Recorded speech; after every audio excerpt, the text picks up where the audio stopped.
സ്നേഹമുള്ളവരെ, ഈശോ മിശിഹായ്ക്ക് സ്തുതിയായിരിക്കട്ടെ.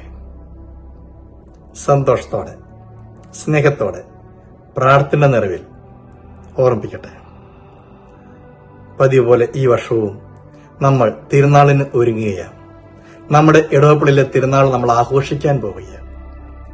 ഈ മാസം 29-ാം തീയതി വെള്ളിയാഴ്ച കൊടി ഉയർത്തലോടുകൂടി നമ്മുടെ തിരുനാൾ ആഘോഷങ്ങൾക്ക് തുടക്കമാവും. തുടർന്ന് 9 ദിവസം നീണ്ടു നിൽക്കുന്ന നൊവേന, ലതീഞ്ഞ്, വിശുദ്ധ കുർബാന കർമ്മങ്ങൾ. 10-ാം ദിവസം സെപ്റ്റംബർ 7-ാം തീയതിയാണ് നമ്മുടെ തിരുനാൾ ദിനം. അന്ന് നമ്മൾ ആഘോഷമായ റാസയാണ് വെക്കുക.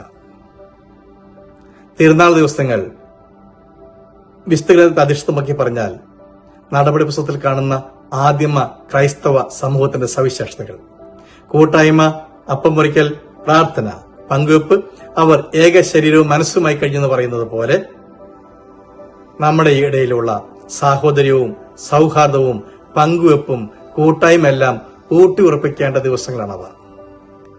പിതാവായ ദൈവത്തിന്റെ മക്കളാണ് നാം എന്നും അതുകൊണ്ട് തന്നെ പരസ്പരം സഹോദരങ്ങളാണെന്നും നമ്മോട് തന്നെയും അടുത്തിരിക്കുന്നവരോടും പറയേണ്ട, ജീവിക്കേണ്ട കാലഘട്ടങ്ങളാണ് തിരുനാളിന്റെ ദിനങ്ങൾ. ഈ ദിവസങ്ങൾ നമുക്ക് പ്രത്യേക അനുഭവമാക്കി മാറ്റാം, പങ്കുവെപ്പിന്റേതാക്കി മാറ്റാം. വളർന്ന തലമുറകൾക്ക്, നമ്മുടെ മക്കൾക്ക് പുത്തൻ മാതൃകയും പുത്തൻ അധ്യായങ്ങളും എഴുതി കൊടുക്കുന്ന ദിവസങ്ങളാക്കി മാറ്റാം. ദൈവം നമ്മെ അനുഗ്രഹിക്കട്ടെ. വിശുദ്ധ മദർ തെരേസ, നമ്മുടെ ഇടവകയുടെ മധ്യസ്ഥ, നമുക്ക് വേണ്ടി എല്ലായ്പ്പോഴും മധ്യസ്ഥ പ്രാർത്ഥിക്കട്ടെ. ഏവരെയും സ്നേഹത്തോടെ ഓർപ്പിക്കുന്നു. ആത്മീയമായിട്ടും ഭൗതികമായിട്ടും നമുക്ക് ഒരുങ്ങാം. നമ്മുടെ ഇടവക ദിനം, നമ്മുടെ ഇടവക തിരുനാൾ നമ്മുടേതാക്കി മാറ്റുവാൻ, ദൈവ മഹത്വത്തിനും നമ്മുടെ വിശുദ്ധീകരണത്തിനുമൊക്കെ മാറ്റുവാനായിട്ട് ഈ ദിവസം നമുക്ക് മാറ്റിവെക്കാം. ദൈവം ഏവരെയും അനുഗ്രഹിക്കട്ടെ.